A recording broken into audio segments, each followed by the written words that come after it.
4 estaciones importantes en la jornada de la vida. Por Watchman Nee. Prefacio a la serie. Secretos de la vida.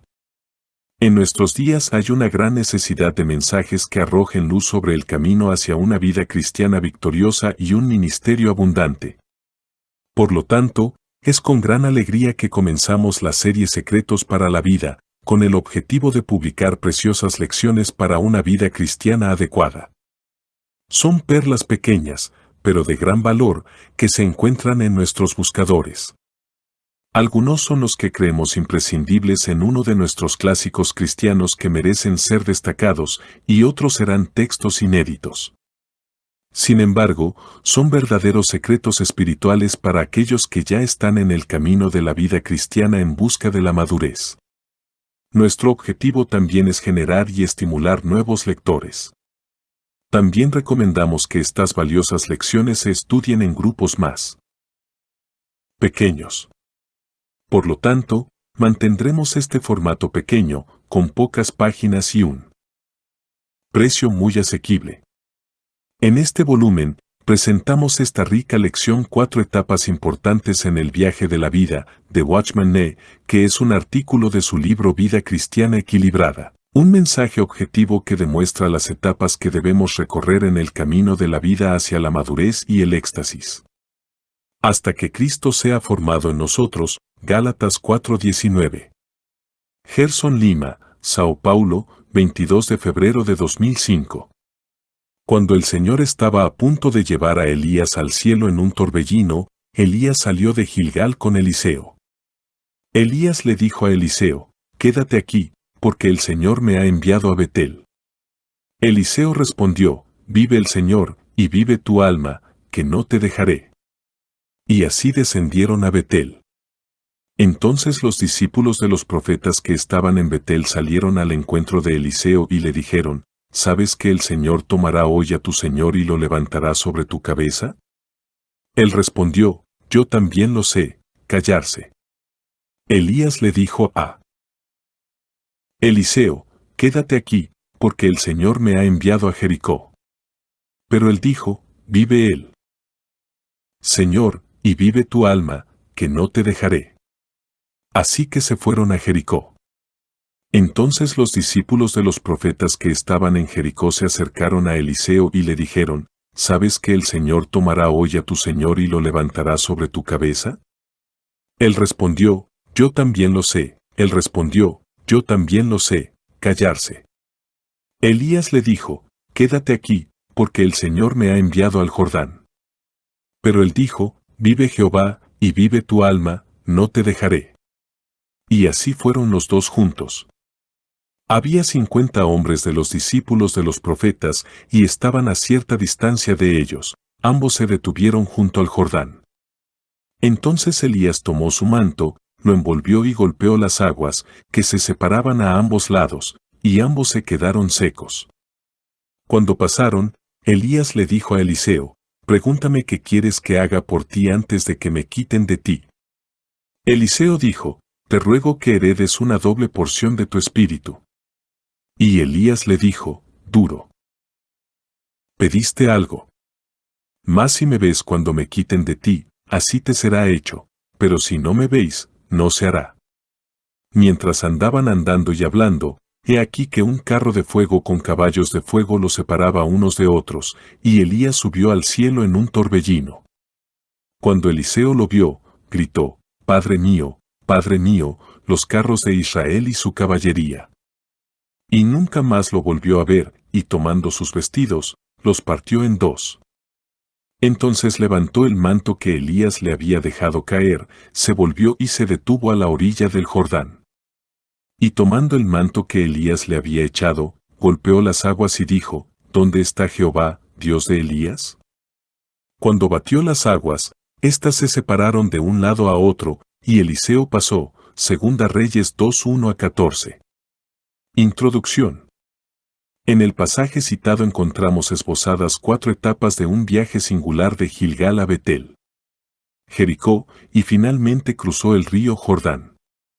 En el momento en que Elías iba a ser llevado al cielo, y Eliseo estaba a punto de recibir una doble porción del Espíritu Santo, estos dos hombres de Dios viajaban por un sendero que conectaba los 4 lugares mencionados anteriormente. De los aspectos físicos y geográficos, podemos extraer una lección espiritual muy importante si queremos ser llevados al cielo como Elías o recibir el Espíritu Santo como Eliseo. Tendremos que pasar por estas 4 etapas de la vida, tal como están tipificadas por los 4 lugares visitados durante el viaje. También debemos comenzar un viaje en Gilgal y viajar hasta el río Jordán si queremos ser arrebatados o esperar recibir el poder del Espíritu Santo. Echemos un vistazo a lo que se supone que representan exactamente estos 4 lugares. Gilgal. Lidiar con la carne. Para interpretar correctamente el significado de Gilgal, primero debemos entender el principio de la primera mención contenido en las Sagradas Escrituras. De Josué 5:9 encontramos que Gilgal es un lugar que significa removido. Al leer los versículos 2 al 9, entendemos que la generación de los hijos de Israel que salieron por primera vez de Egipto fueron circuncidados, mientras que la generación de israelitas que nació más tarde en el desierto no lo fue. En ese momento, esta generación estaba entrando en Canaán y pronto heredaría su herencia. Por lo tanto, la carne vieja debía ser removida, el oprobio de Egipto necesitaba ser echado fuera o eliminado para que los hijos de Israel pudieran tener la oportunidad de disfrutar de uno nuevo. El significado de la circuncisión, tal como nos es revelado en el Nuevo Testamento, indica despojarse del cuerpo de carne, Colosenses 2:11.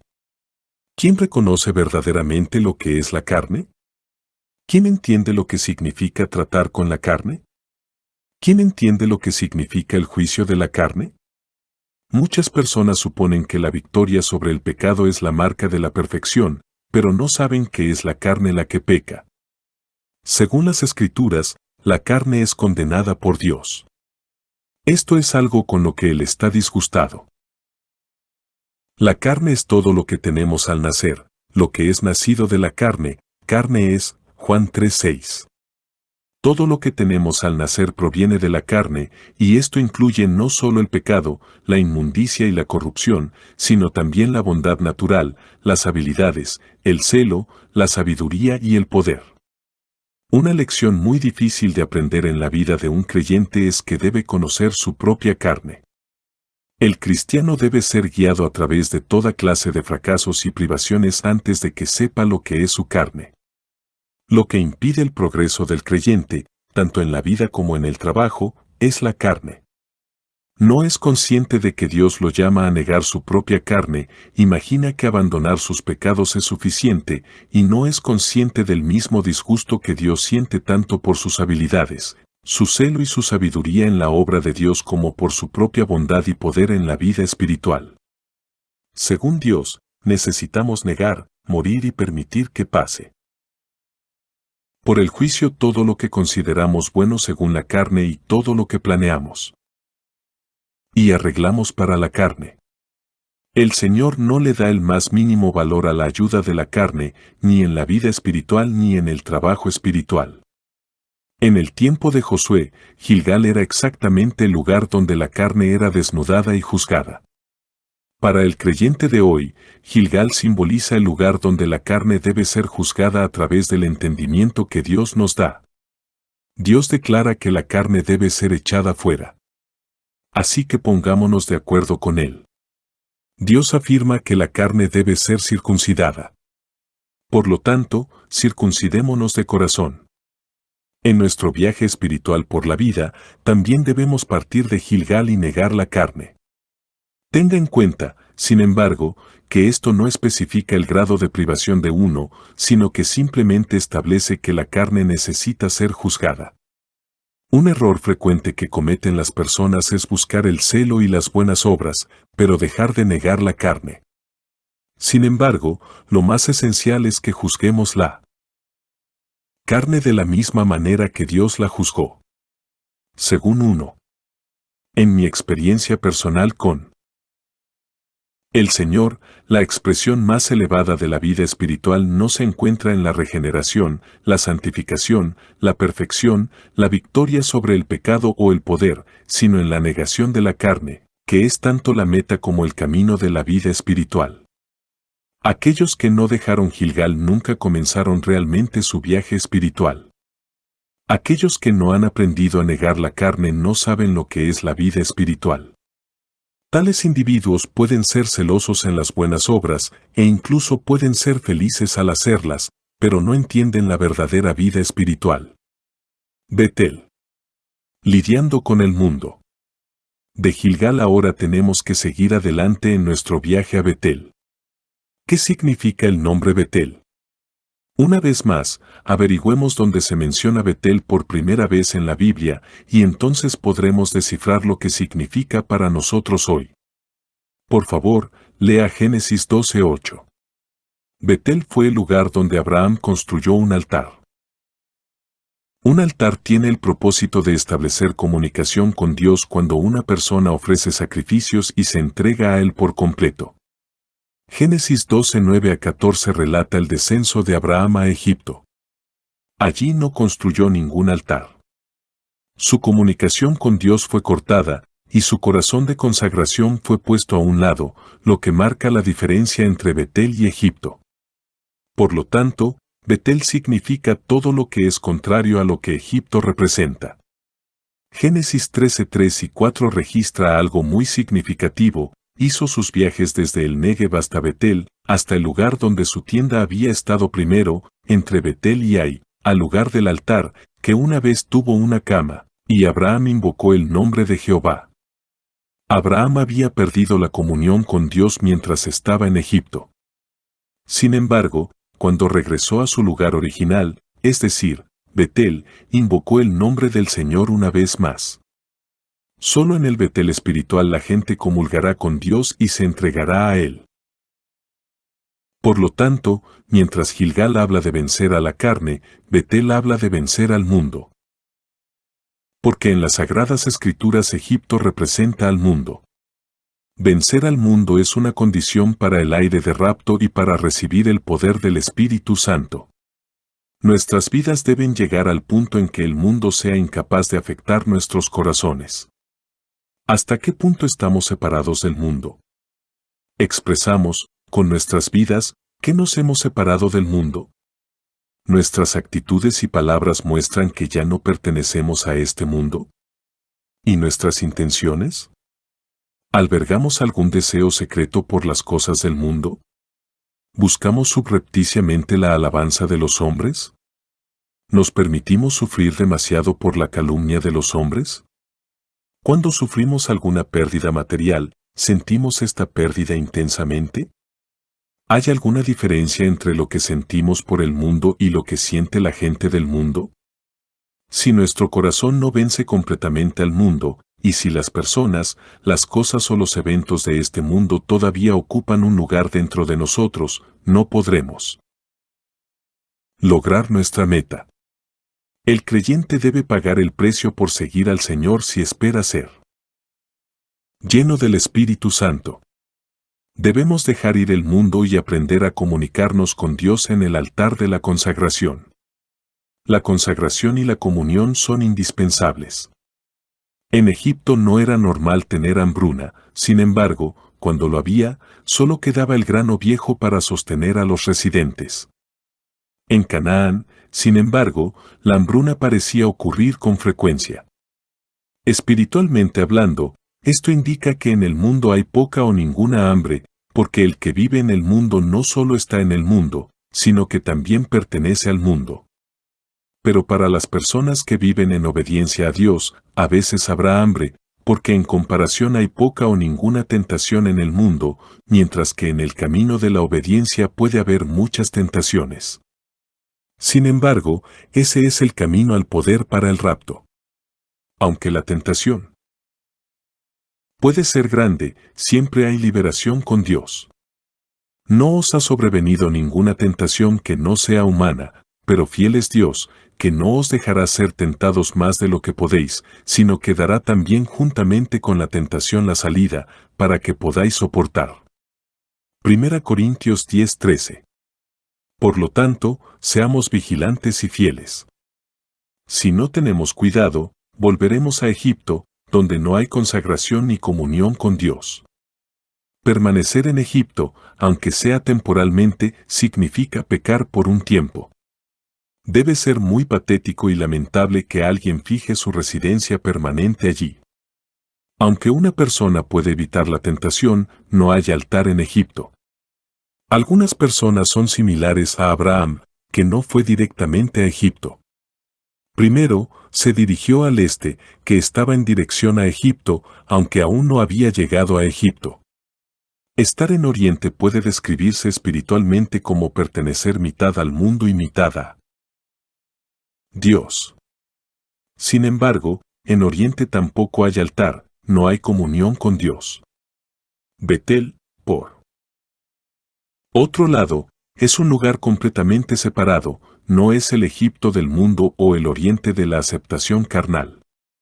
Se estima que entre 2 y 3 millones de israelitas salieron de Egipto, a pesar de que Dios no permitió que ninguno de ellos construyera un altar en Egipto.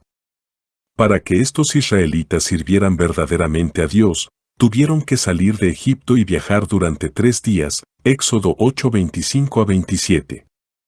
En Egipto, podían celebrar la Pascua, porque Dios los había librado del castigo del pecado que era la muerte. Pero para estar bajo el nombre del Señor y adorarlo, tuvieron que salir de Egipto. La referencia más clara al significado de Jericó se encuentra en el libro de Josué. En él, podemos observar la conquista de toda la ciudad de Jericó. En aquel tiempo, Josué hizo jurar al pueblo y decir: «Maldito sea el hombre delante de Jehová que se levante y reedifique esta ciudad de Jericó», Josué 6:26. Por lo tanto, Jericó significa ser maldecido. Este pasaje de la historia bíblica cuenta cómo los hijos de Israel derrotaron por primera vez a sus enemigos en Canaán. Espiritualmente hablando, los diversos pueblos de Canaán representan a los espíritus malignos que pertenecen al diablo y pueden compararse con las huestes espirituales de maldad en los lugares celestiales mencionados en Efesios 6:12. Estos son los enemigos contra los que luchan los creyentes hoy en día. No solo tenemos que luchar contra la carne y el mundo, sino que también tenemos que vencer al enemigo. Solo hay una manera de vencerlo: creer en la palabra de Dios y ponerlo en práctica. Apocalipsis 12:11. Creemos que lograremos el resultado prometido si practicamos la palabra. Dios lo ha hablado, y eso es suficiente. Las personas que viven en Jericó hoy en día afirman ser dueñas de la ciudad, pero nosotros decimos que creemos en la palabra de Dios. Ellos dicen que los muros llegan hasta el cielo, pero nosotros decimos que nuestro Dios está en el cielo. Ellos dicen que el territorio incluido en la ciudad les pertenece, pero nosotros decimos que Dios ha prometido darnos todo lugar para pisar la planta de nuestros pies. Yo os he dado, como prometía Moisés, todo lugar que pise la planta de vuestro pie. Josué 1:3. Muchas personas solo conocen la lucha entre el espíritu y la carne, Gálatas 5:17, pero no se dan cuenta del conflicto entre los creyentes y los espíritus malignos como se describe en el capítulo 6 de Efesios. La verdadera guerra espiritual se libra entre nosotros y Satanás, con sus espíritus demoníacos. Esta guerra reúne a todos los creyentes maduros, por los hijos de Dios, en él. Tierra, a menudo son atacados por espíritus malignos. Estos ataques a veces ocurren en el mismo lugar donde viven, en el cuerpo, en los pensamientos, en las emociones y en el espíritu. Sobre todo, al final de los tiempos, las fuerzas del mal redoblarán sus esfuerzos para impedir que los creyentes sirvan al Señor, haciendo que se angustien por muchas cosas. Muy a menudo, los creyentes no son conscientes de que están siendo atacados por espíritus malignos y no entienden por qué todo parece estar en su contra, lo que produce una terrible confusión y muchos problemas. Es muy común que den por sentadas las cosas que suceden y no se den cuenta de que están siendo abrumados por fuerzas sobrenaturales. Al final de los tiempos, es de suma importancia que los creyentes reconozcan al enemigo y sepan cómo combatirlo y vencerlo. Incluso si vencemos la carne y el mundo, no podremos hacer un gran progreso si no vencemos las obras del enemigo. La caída de Jericó no podía atribuirse a la fuerza humana, sino a dos factores, la palabra de Dios y la posición que tomaron los hijos de Israel. A fin de vencer los ataques de los espíritus inmundos, debemos actuar de dos maneras. 1. Haciendo caso omiso de las circunstancias y los sentimientos, creyendo en la promesa contenida en la palabra de Dios y haciendo que el enemigo se retire. 2. Permanecer, por fe, en los lugares celestiales que Cristo nos ha dado, manteniendo así a Satanás y a sus espíritus malignos en una posición inferior. Sin la palabra de Dios y sin tomar la posición que Dios nos ha dado por fe, no podemos tener victoria sobre el enemigo. Sométense, pues, a Dios. El río Jordán marca el poder de la muerte y, por lo tanto, cruzar el río Jordán significa vencer a la muerte. Ese es el rapto. Esta faceta del viaje tiene una relación especial con el Señor Jesús, ya que el Señor mismo fue bautizado en el río Jordán. El hecho de que Él descendiera a las aguas bautismales indica la muerte. El hecho de que Él ascendiera de las aguas denota la resurrección.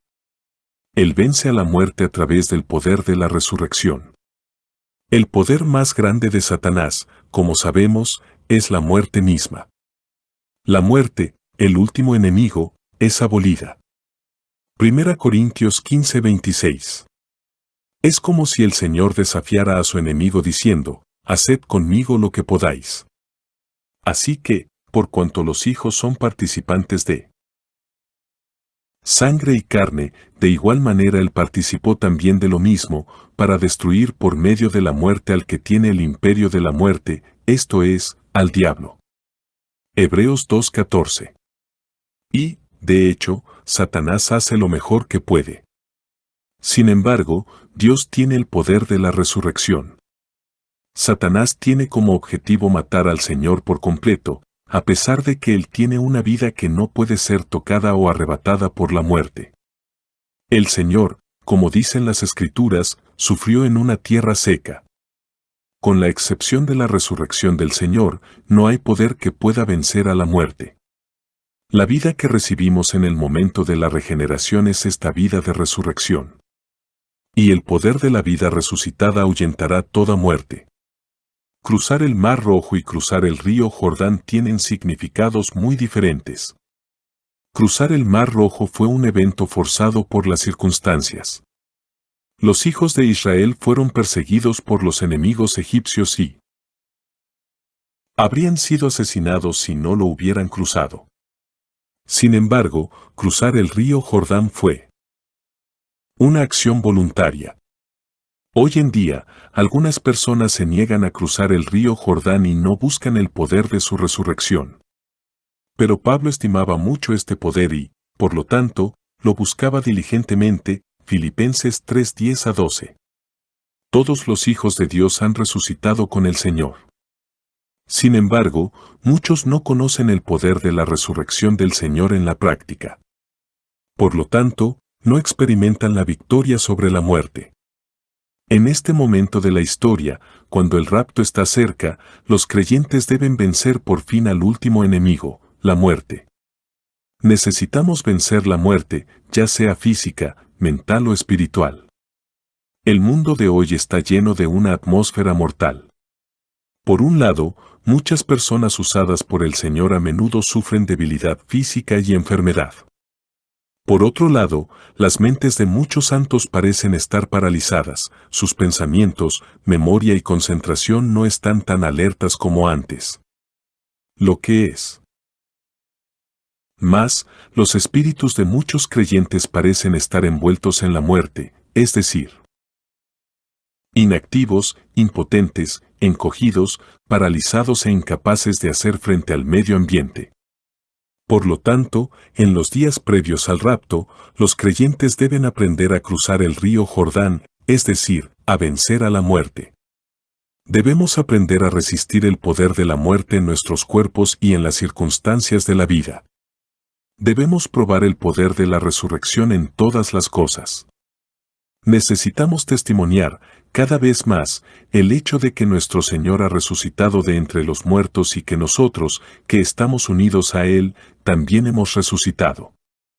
Para recibir el espíritu de Eliseo y llegar al rapto de Elías, debemos partir de Gilgal, viajar y cruzar el río Jordán. El Espíritu Santo solo puede descender sobre aquellos que están llenos de la vida de resurrección. No pienses que tan pronto como seamos regenerados, seremos arrebatados. Dios no puede tomar a alguien que no está preparado. Así que antes de que podamos tener un rapto como el de Elías, debemos pasar por las experiencias de Gilgal, Betel, Jericó y el río Jordán. Dios nos dice que seremos arrebatados. Hagamos, pues, lo que debemos. Comenzando en Gilgal y terminando al otro lado del Jordán. Descubriremos que Dios estará allí esperándonos. Fin. Asamblea en Santo Domingo Este. Escrito por el hermano Watchman Nee en el año 1951. Para más información comuníquese con este número de WhatsApp. 1-829-747-1995.